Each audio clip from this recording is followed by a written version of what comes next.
Welcome to my channel Arvind classes Patpura. समस्त छात्र एवं छात्राओं का इस वीडियो में और Arvind classes Patpura YouTube channel में सभी का स्वागत है। मैं आप सभी का बार बार स्वागत करता हूं।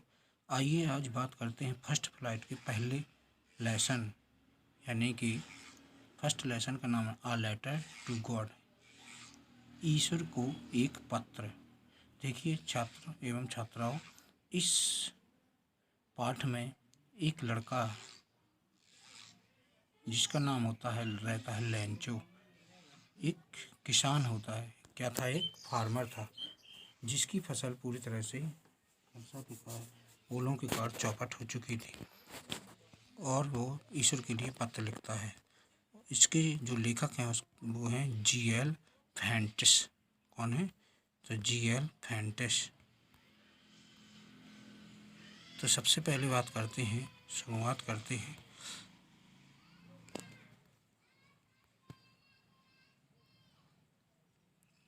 बिफोर यू रीड, ये पाठ को पढ़ने से पहले।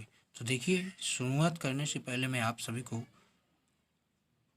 बता दूं, यदि आप लगातार इंग्लिश फर्स्ट फ्लाइट और सेकंड सप्लीमेंट्री वाली बुक दोनों का अध्ययन करना चाहते हैं, वो भी ऑनलाइन और ऑफलाइन यदि करना चाहते हैं तो आप कोचिंग सेंटर पर आ सकते हैं, और ऑनलाइन पढ़ाई करना चाहते हैं तो डेली का डेली आपको एक वीडियो अपलोड करके दिया जाएगा, जिसमें पाठ उसके बाद में उसके क्वेश्चन आंसर भी समझाए जाएंगे।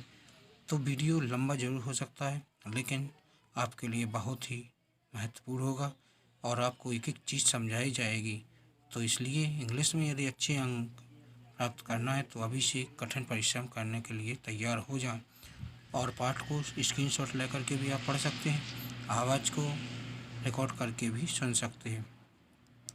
तो हो सके तो जितना ज़्यादा से ज़्यादा शेयर करें और अपने दोस्तों को भी इसमें सम्मिलित करें, और बताएं कि आइए जुड़ते हैं YouTube channel Arvind classes Patpura. Channel को लाइक, सब्सक्राइब और बेल आइकन दबाना बिल्कुल ना भूलें, ताकि नोटिफिकेशन सबसे पहले आप तक पहुंचता रहे। तो चलिए करते हैं शुरुआत। तो पहले देखिए, पाठ में को शुरुआत करने से पहले this effect can move mountain. देखिए, किसी ने कहा है कि एक दूसरे जो पहाड़, जो माउंटेन्स यानी पर्वत जो कि होते हैं, वो क्या होते हैं? एक वफादार की भूमिका निभाते हैं। बहुत ही हमारे लिए क्या होते हैं? बहुत ही सहानुभूतिपूर्ण होते हैं, जो अपनी सहभागिता निभाते हैं। What should we put our faith in? किंतु क्या हम उनके प्रति सहानुभूति दिखाते हैं? This is the question this story delicately poses। यह क्वेश्चन ही हम सभी को बताता है कि हम उनके प्रति क्या करते हैं और क्या नहीं करते हैं। देखिए, जो प्रकृति है, ईश्वर ने प्रकृति सभी के लिए समान रूप से बनाई हुई है। जब हम प्रकृति का साथ निभाते हैं तो प्रकृति हमारा भी सहयोग देती है। जैसे वर्तमान समय में तो आपने देखा है कि जो ज़्यादातर गर्मी का जो मेन कारण है वो है प्रकृति की अंधाधुंध कटाई। इसलिए सबसे ज़्यादा इसका प्रभाव हम ही को ऊपर देखने को मिलता है। इसके लिए उत्तरदायी कौन है? मानव ही है।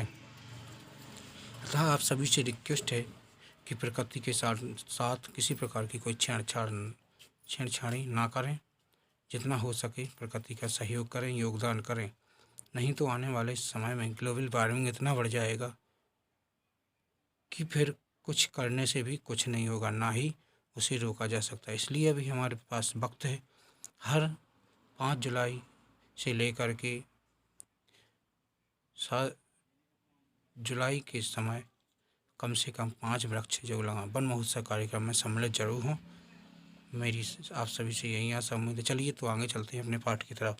तो हमें भी उनके प्रति क्या करना है? अपनी सहानुभूति दर्शाना है। तो देखिए, Lencho is a farmer who writes a letter to God when his crops are ruined। देखिए, लेंचो एक किसान है जिसने एक पत्र उस समय लिखा ईश्वर के लिए जब उसकी पूरी फसल नष्ट हो चुकी थी, खराब हो गई थी। देखिए, हम इसमें क्या करेंगे, आपको मीनिंग भी बताएंगे, तो इसलिए बिल्कुल ध्यान सावधानी पूर्वक देखना है, सुनना है और किस शब्द को क्या पढ़ते हैं। तो देखिए, यहाँ पर ऋण, ऋण का यहाँ पर सेकंड तो और थर्ड फॉर्म लगा हुआ है, मतलब उसकी फसल खराब हो गई थी। आस्किंग फॉर 100 वर्सेस डच लैंको लेटर रीच गॉड, डच God send him the money. देखिए, अब क्वेश्चन आता है, जब लेंचो की फसल खराब हो जाती है तो वह उसे 100% यानी 100 रुपये की सख्त ज़रूरत थी, 100 की 100 रुपये पैसों की ज़रूरत थी। क्या लेंचो का पत्र ईश्वर तक पहुंचता है और क्या ईश्वर उसे पैसे भेजते हैं? थिंक व्हाट योर आंसर्स, सोचकर अपना उत्तर जरूर दें। To these question would be and gives how the story can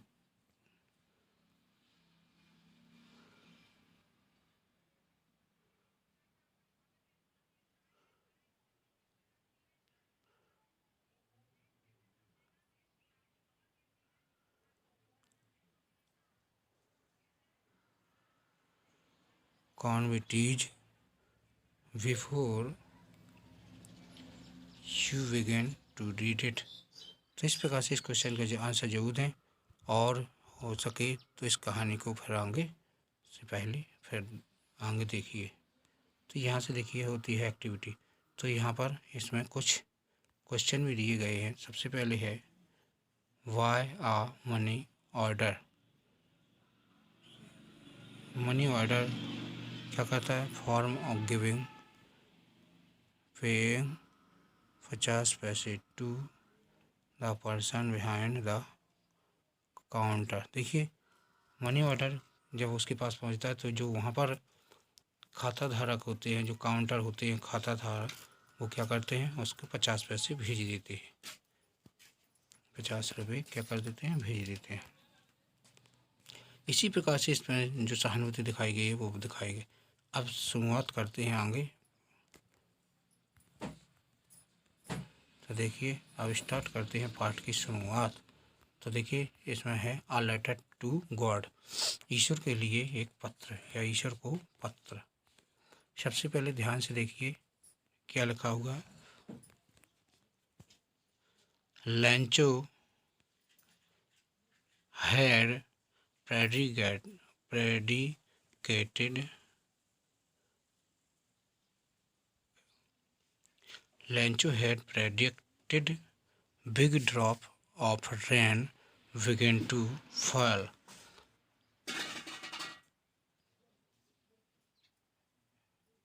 Lencho जहाँ था वहाँ देखता है कि बहुत बड़ी बड़ी बूंदें गिरना प्रारंभ हो जाती हैं। In the north east huge mountains of cloud could be seen approaching. उत्तर पूर्व से के पहाड़ों से आते हुए बादल देखे जा सकते हैं। The air was fresh and sweet, हवा ताजी और मीठी थी। The man went out for no other reason, आदमी के हटने का दूसरा कोई कारण नहीं था। Then to have the pleasure of feeling the rain on his body, उसी इस बात की भी चिंता नहीं थी कि बूंद उसके ऊपर गिर रही हैं या नहीं गिर रही हैं। मतलब उसे अपना कोई भी दुख नहीं था। क्यों नहीं था उसे इसका दुख? इसलिए नहीं था क्योंकि जहाँ जिसकी जो फसल में ओलावृष्टि होने वाली हो तो उसके शरीर पर ऐसी बूंदों का कोई प्रभाव नहीं पड़ता है, क्योंकि वो एक किसान था।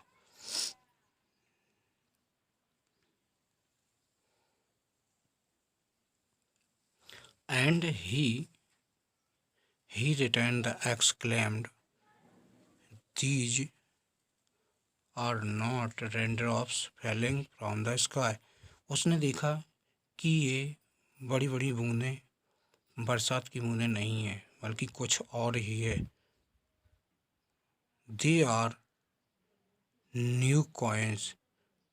The big drops are 10 cent pieces and the little ones are 5। देखिए, जो बूंदें गिर रही थीं वो सिक्कों के समान थीं। कैसी थीं? They are coins. ऐसे लग रहे थे जैसे बड़ी बड़ी चांदी के सिक्के हों, लेकिन जो बड़ी बूंदें थीं वो बहुत छोटे छोटे टुकड़ों में बटी हुई थी, और छोटी बूंदें 5 भागों में डिवाइड थी। With a satisfied expression he regarded the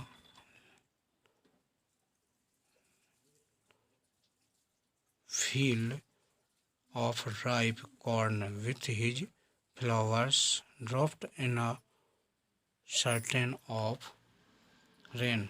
देखिए, जब वो वहाँ पर खड़ा हुआ था तो उसने देखा कि वह इन बूंदों से संतुष्ट नहीं था। क्यों नहीं था? क्योंकि जो बरसात की बूंदें थी वो वास्तविक बूंदें ना होकर के वो क्या थी? वो ओले थे।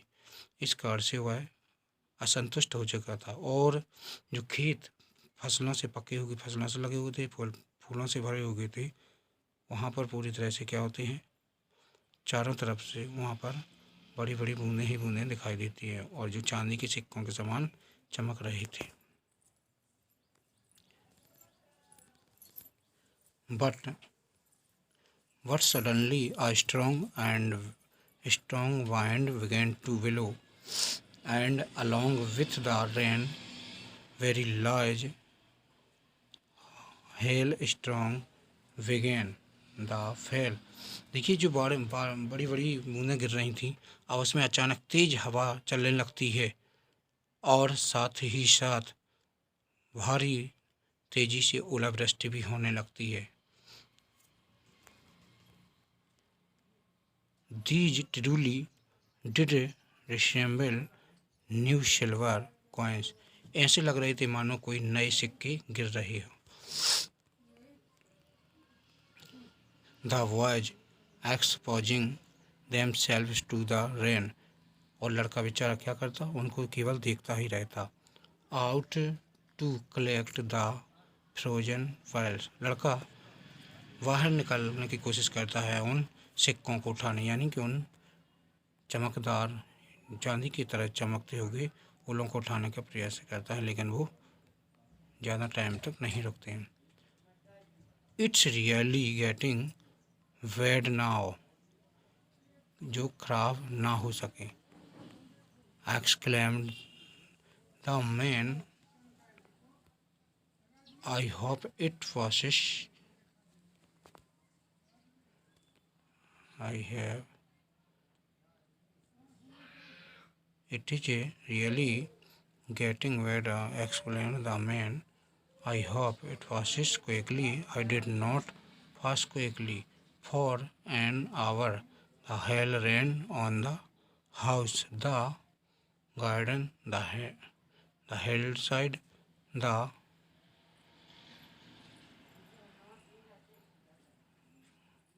cornfield, on the whole valley. The field was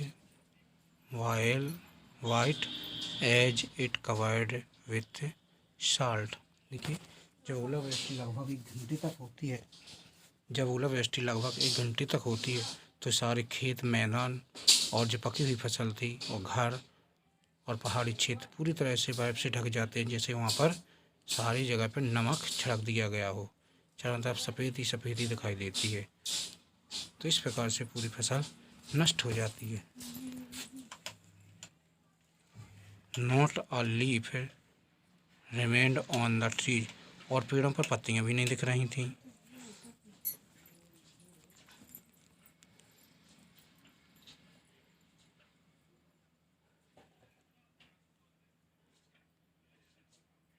the corn was totally destroyed, और फसल पूरी तरह से नष्ट हो गई थी। The flowers were gone from the plants, और पौधों से फूल भी नष्ट हो चुके थे, गिर चुके थे। Lencho soul was filled with sadness, और लेंचो की आत्मा दुख से भर चुकी थी। When the storm had passed he stood in the middle of the field. ओलावृष्टि खत्म हो चुकी, लेकिन लेंचो वहीं पर खड़ा रहा। He stood in the middle of the field and said to his sons, उसने अपने बेटों से पुत्र से कहा, A plague of locust would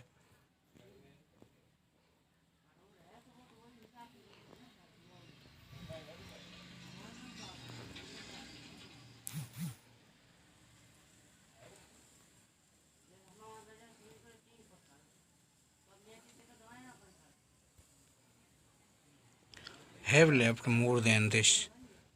यह एक प्लेग जैसी बीमारी है जो कभी भी आ सकती है, बिना किसी बताए कभी भी आ जा सकती है। The hail has left nothing